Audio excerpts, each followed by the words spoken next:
Tomorrow is shaped today, through actions or through indifference. Tomorrow depends upon good planning, and good planning involves the needs and aspirations of various interest groups that shape the life of a community. This is the story of an area in central Minneapolis as seen through the eyes and minds of people living and working there. City living's really like a dominant thing. Once you get into city living, the city dominates you.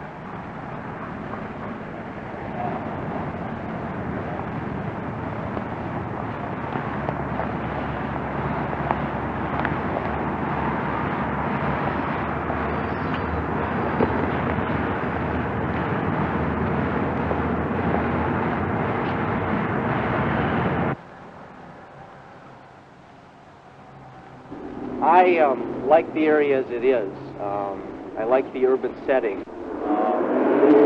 I think there are inherent attractive qualities of this area. One of those is its close proximity to downtown. By living downtown, one can save a lot of time, and by walking to work or walking to shop or walking to entertainment. The area itself is where it is its qualities. The city dominates you. You know, you live, work, and entertain yourself in the city. You know. The Loring Park area becoming a neighborhood residential area. I think that's a beautiful area. Of course, we have a very wonderful park down the street, Loring Park. I feel that we should make as much use of that as we possibly can. Even though I've only been a resident for a short time, I feel at home, very much so. And I think the major attraction still is ability to walk to and from work and proximity to cultural amenities. I think people might come down to see what's going on. I think people live in the suburbs have a tendency to live with all their own kind.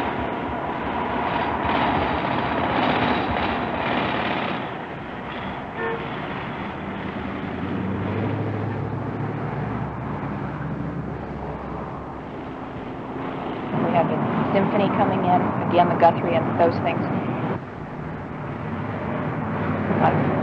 Again, the convenient shopping. It doesn't cost as much for gas if you live downtown. Everything is a plus for downtown. I think downtown is the place.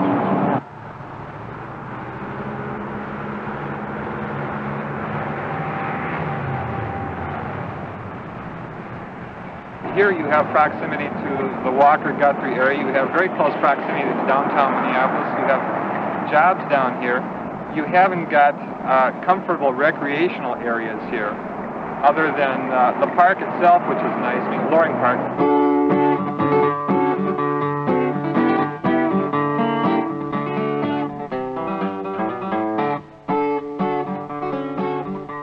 There's a lot of happiness around the place already. I mean, Shakespeare in Loring Park and the symphony orchestra playing around, and just free, happy movement of all ages and types of people.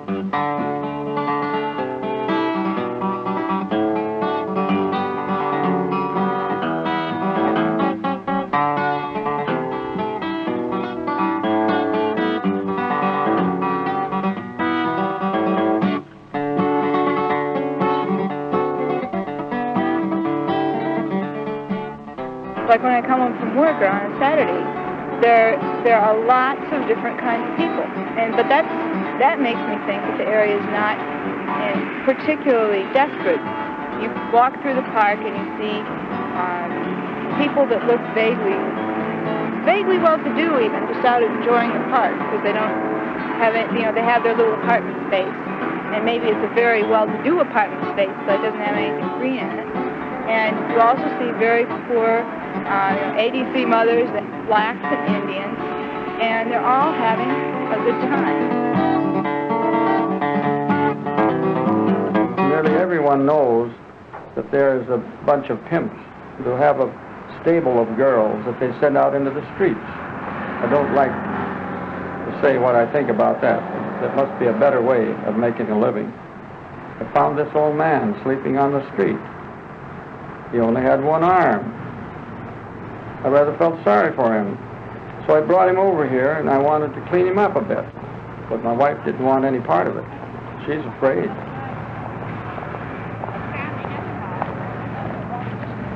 Everybody I know is afraid. Well, I suppose my generation is still hung up on crime in the streets. So I suppose that's one specific thing that has to be dealt with, although I don't think Minneapolis is really that bad. We organized a community group that consists mostly of older people, not young radicals, people who've lived here for 20, 25 years. They don't live in homes, but they live in apartments, yet they consider their apartments their homes. So we are actively involved in the city's plans and hope we can have some effect so that they treat the people who live here as human beings. Maybe they're associating with each other and maybe they're not. But the park is really a meeting place. And walking down the streets, I don't feel particularly intimidated by people passing by. Between the core and the Loring Park, the difficulties have to do with the nature of the present population and the past history of migration patterns in that area.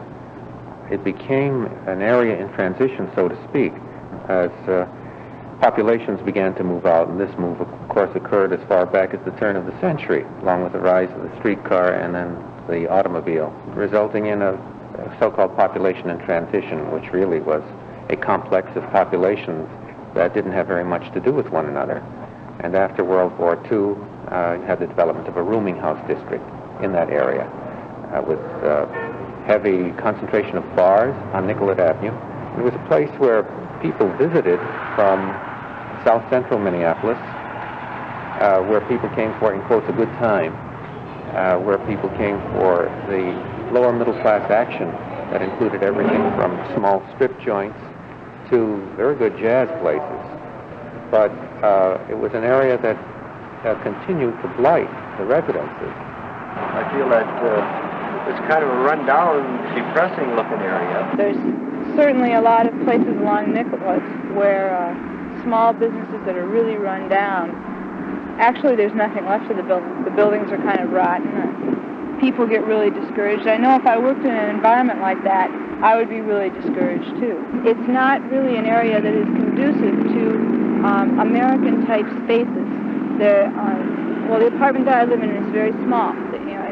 It's for very tight economical living, and you just can't put up a lot of split-level houses, and you can't do a lot of things that people in the suburbs look for. I mean, that's why they move to the suburbs. They want to get out of the feelings of the closely packed people, and I don't think even high-rise apartments would attract them back.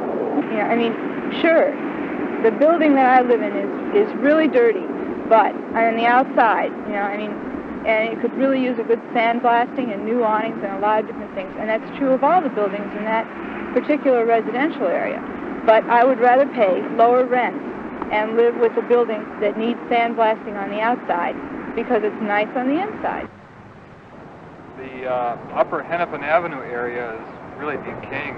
Well, I think right now there's a high crime rate in this area, and there's a high transient rate.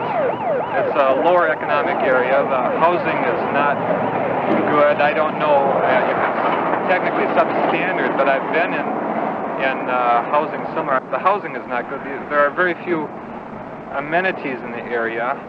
Business on upper Hennepin Avenue here by the Basilica is almost non-existent. There's a lot of vacant stores. I don't think this specific area is too poor in itself. Some of the apartment buildings have been renovated and improved. I'm more concerned about Hennepin Avenue, space being cleaned.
specific streets, say Grant up to Lake Street, I think it needs to be actually remodeled. I'd like to see many of the buildings right over here on LaSalle torn down and have, say, some low-rent housing type buildings built so that the people who do live in this area, and most of them are on some form of welfare or relief, could at least have a low-income, respectable type building to live in.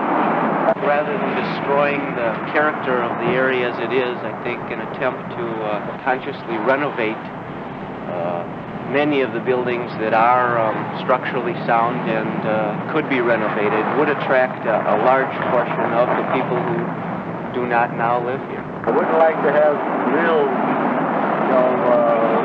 high-priced homes or buildings developed. For the simple fact that then you would have to relocate all the people that are now apartments. To me, it seems like the buildings should just be torn down and new ones put up.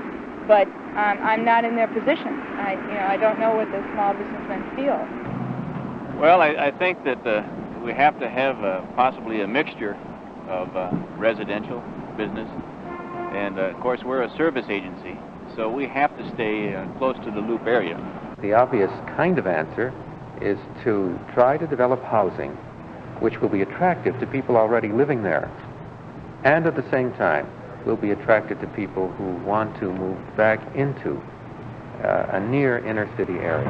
Well, I think improvements should go along not only physical lines of rebuilding the area, but along working with the people that live in the area. So I just sort of think that beyond the physical rebuilding of the area, there's a lot of good human resources here that can be saved too.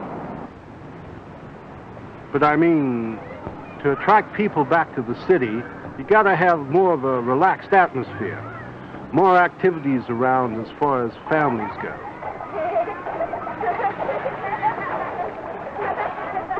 If an area already has a bad reputation, it becomes very hard to raise the psychological value of the land within a period of 2-3 years. And it probably can be done over a period of time, obviously by increasing the aesthetics of the area. If there's very good design, then that would help. Secondly, if there were some sentimentally identifiable sense for a population that's homogeneous either with regard to ethnicity or with regard to an occupational setting. I think that Hennepin Avenue should be commercialized with new buildings, nice buildings, the old torn down. It's a natural commercial area and it should be used as such. What kind of activities do you think should be planned for this area in order to make it a more attractive area? I don't know. I would say maybe an extension of Loring Park, maybe art fair, an art flea market. I would probably lean towards the arts. Build some decent complexes, apartment complexes. It's unfortunate you have to have a lot of space for automobiles. The apartments around here don't have garages. There's very little off-street parking. This has to be taken into account. I know that a lot of stuff has to be torn down, and I'd hope that what's worthwhile can be saved. I think that this building is an example of what you can do. Well, I would hope that they would leave some of the older buildings up and not build a whole lot of IDS towers around here. Because, it probably is a good building, but, not for this part of the country. I think that if you could offer outdoor recreational facilities and make it an especially attractive place with little shops and everything that you need to be comfortable and to go to work easily. It would be nice to have some little bus shelters. It gets pretty cold out there waiting for the bus, but if people could leave their cars at home and go downtown, if they live or work in this area, it would be nice to have little shops and restaurants and a lot of things that would make it attractive. My concern is that the area does not become another golden ghetto in the heart of the city. How do you think we could avoid high-cost ghettos in new residential developments? The only way is to have some housing program that works much better to attract low-income people to the housing or make it available within a socially healthy environment than now is the case.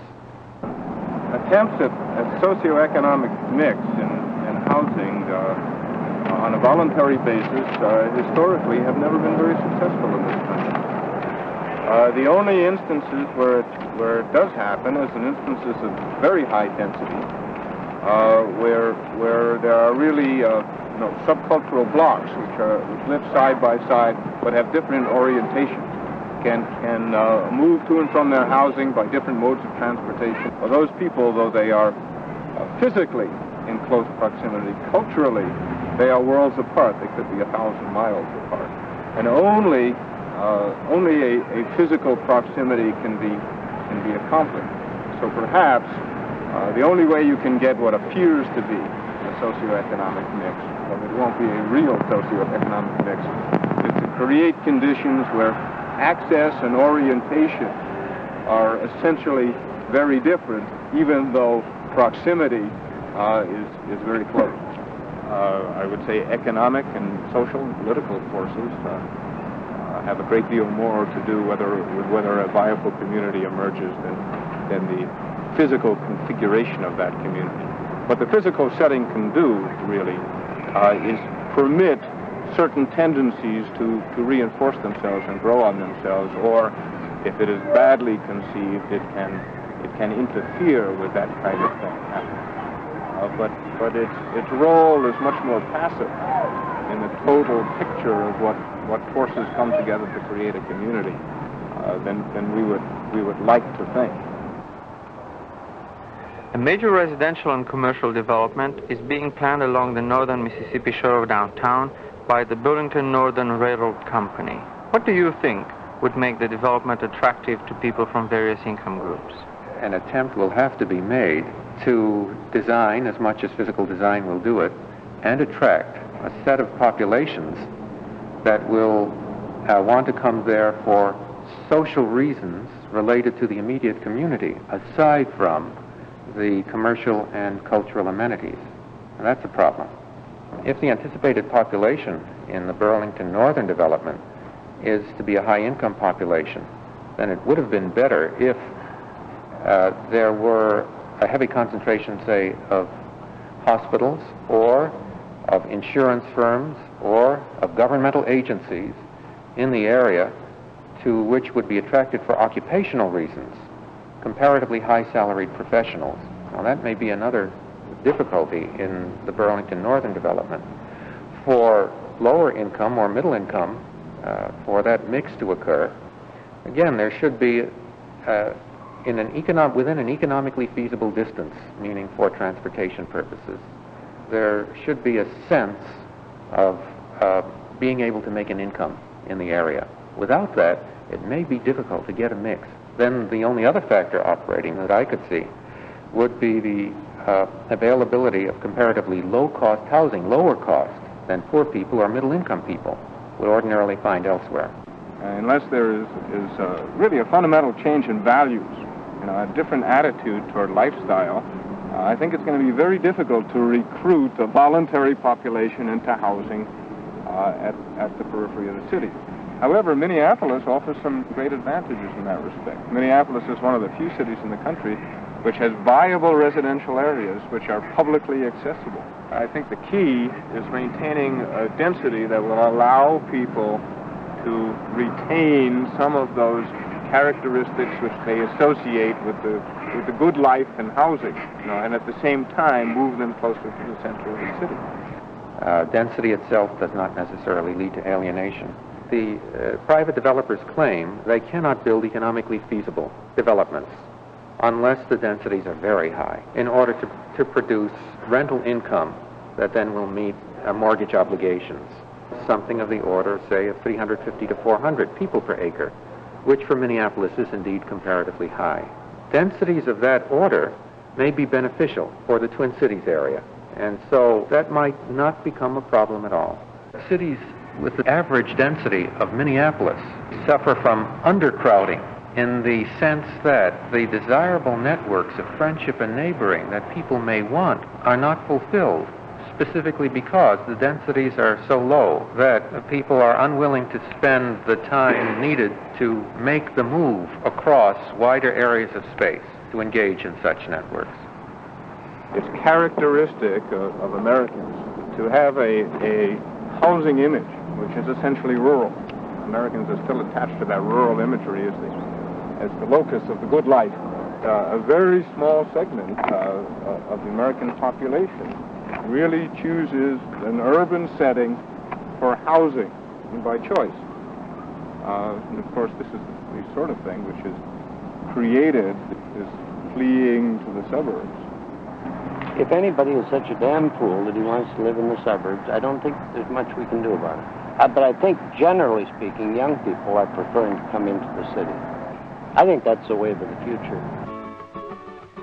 Reflecting many of the ideas presented earlier, an imaginary trip into the future, employing scale models, will illustrate a possible image for the area in the years to come. The Harmon Mini Mall project would create a pedestrian-oriented arts, restaurant, and shopping link between the Guthrie Theater Walker Arts Complex, Loring Park, and the Hennepin Avenue Entertainment District. Straddling Harmon Place and Lower Hennepin Avenue, the mini mall would combine apartments, art galleries, and offices with ethnic restaurants, craft and design shops, service and parking facilities. Within 5 to 10 minutes walking distance from work opportunities, Loring Park, and the downtown shopping and entertainment district, the development would provide adequate parking and public transit access, enabling comfortable connections with all other parts of the Twin Cities. A variety of housing types designed to create a socially balanced community by attracting people from various income groups would be centered around open, planted spaces for use as extensions of Loring Park and as safe play areas for children. Open spaces would act as semi-private, quiet extensions of individual living rooms, away from the public traffic. Central focus for the Harmon Place perspective, looking towards downtown, would be a new office, hotel, and shopping complex. Pedestrian arcades and a plaza enhanced by trees, sculptures, and fountains would create a vital transition between the mini mall and the Hennepin Avenue Entertainment District, making the mall an exciting place, both day and night. Several selected architecturally significant buildings in the area would be restored and preserved. The Lower Hennepin Avenue complex, acting as an entryway to the west side of downtown, would present a radically altered dynamic image. The anticipated Billy Graham Institute facilities and the new State Junior College buildings would closely connect new residential office and commercial facilities. Apartment structures dotting the western access to downtown would create a transition from St. Mary's Basilica to the proposed multi-story auto center. The center would shelter several relocated auto services, retailers, parts sale businesses, and parking in a facility intimately connected to the main western access to downtown routes. The buildings you see here in gray exist today as a challenge for tomorrow. From the corner of 7th Street and the future Hennepin Avenue, one would see a new performing arts and commercial complex, an entertainment center with bowling alleys, games and club facilities, offices, and a variety of small shops.